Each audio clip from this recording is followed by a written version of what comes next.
Yeah. Sorry. Okay.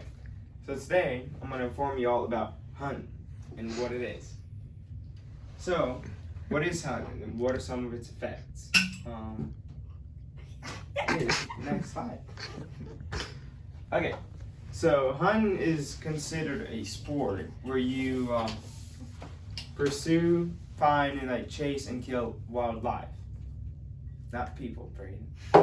So, fun fact, there are approximately 15.9 million hunters in the US alone. Now, people hunt worldwide. Like, there's hunters in Africa, there's hunters in Russia, and everywhere you can think. Now, let's see. Now that you know about what is the basic definition of hunting, let's discuss some different ways to hunt. Now, there's a lot more than just 4 ways to hunt. But these are the 4 basics types of hunting, which is big game, small game, bird hunting, and wild boar hunting. Now, I'm going to tell you a little bit about each one of these. So, the first type is big game hunting. This is normally, big game could be considered anything from deer to elk to moose, bears, lions, anything like that. Anything that's bigger than a human, most likely. If it's bigger than you, it's most likely considered big game. Now, a lot of big game hunting is limited to how much you can hunt it and specific times you can hunt it. Let's see. Yeah, and okay, big game hunting also could be anywhere really. Like, you could be hunting in mountains for elk, you could be hunting in woods for deer, or you can be hunting somewhere in Africa for lions. Big hunting could be hunted almost anywhere. Next, we have small game hunting. Now, small game hunting is just, it's in the name of smaller creatures, anything like foxes, rabbits, coyotes, anything small. Now, this is most likely, most of the times when you go small game hunting, it's in a forest. That's where you would hunt small game. Next, we have bird hunting. Now, this is one of the most popular types of hunting, specifically dog and goose hunting. Like, majority of times, this hunting is done out in the field where you sit in the grass, no questions until the end. Where you sit in the grass and with a shotgun. People do hunt birds with bows, but you gotta be good at it because it's not that easy. Next, we have wild boar hunting. Now, this is like not common in a lot of places, but it's pretty big in North Carolina and Georgia because all of the wild boars that we have. Now, this does not really have a specific season where you can hunt from. For wild boar hunting, it's about any time of the year. You're just limited to what you can hunt with. You can go shoot them with a bow or a crossbow, basically any time of the year, or you can kill them with rifle during rifle season. Now, this type of hunt usually not easy because they do have a strong sense of smell and pretty good hearing. So trying to sneak up on them to get a clean shot is not that easy.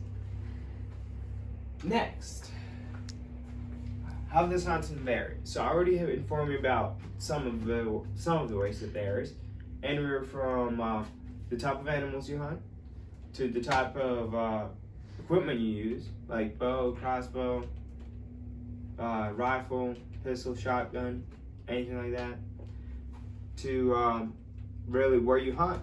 Like, hunting can vary where you hunt. A lot of times when people hunt in mountains, you will camp. You would go and you would camp on the mountain for a couple of days, you would hunt, and then you would come back. Or you could be hunting in the woods, where you would just go every night, and which is what I do. I would go and I would sit in a tree stand for a couple hours and then come back. If it was a successful hunt, we would process it and on and on. If it wasn't, we were just home. Let's see. Next. What are some effects of hunting on wildlife? Now, this is a lot of people ask this question. So, some of the big effects is that it prevents overpopulation. Hunting helps to manage our wildlife numbers and help the ecosystems by actually not having them overpopulate. Another way it helps is by contributing to economy. You might not think about this a lot, but the majority of times that hunters do travel, they will spend money on where they travel, which helps to contribute to that local economy. Now let's see what we have. Now let's see, how does it support your community? So a lot of times, depending on when you live, hunting can help you with just as basic as keeping the animals out of your yard. Or, let's see what are some. I mean, it really one of the biggest ways it helps you is keeping the wildlife out of your life. And for many of us hunters, it also puts food on our table. It can also put food on other tables because we had people who, there's a lot of times where hunters hunt and they don't need the meat or food, they will donate it.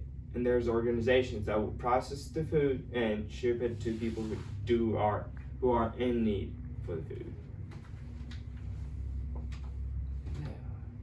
Now, let's summarize what you have learned. In this speech, I have informed you about what is hunting and what are some of its effects and how it affects you.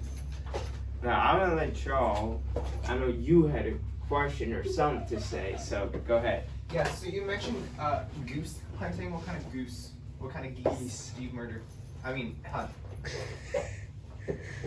Like what like specific breed? Like for example, I own a Toulouse goose, which is a kind of a French goose, but that's mostly as a pet.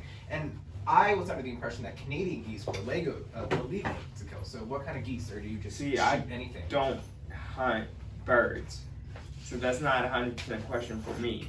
I hunt deer, bears, elk, moose, boars, anything like that. And moose. Mooses? Like the big. Aren't they in like Canada? Yeah, in Montana and Colorado. You can fly there, you can hunt, and you can come back. Yeah. Any more questions? No. No? Okay. That is it.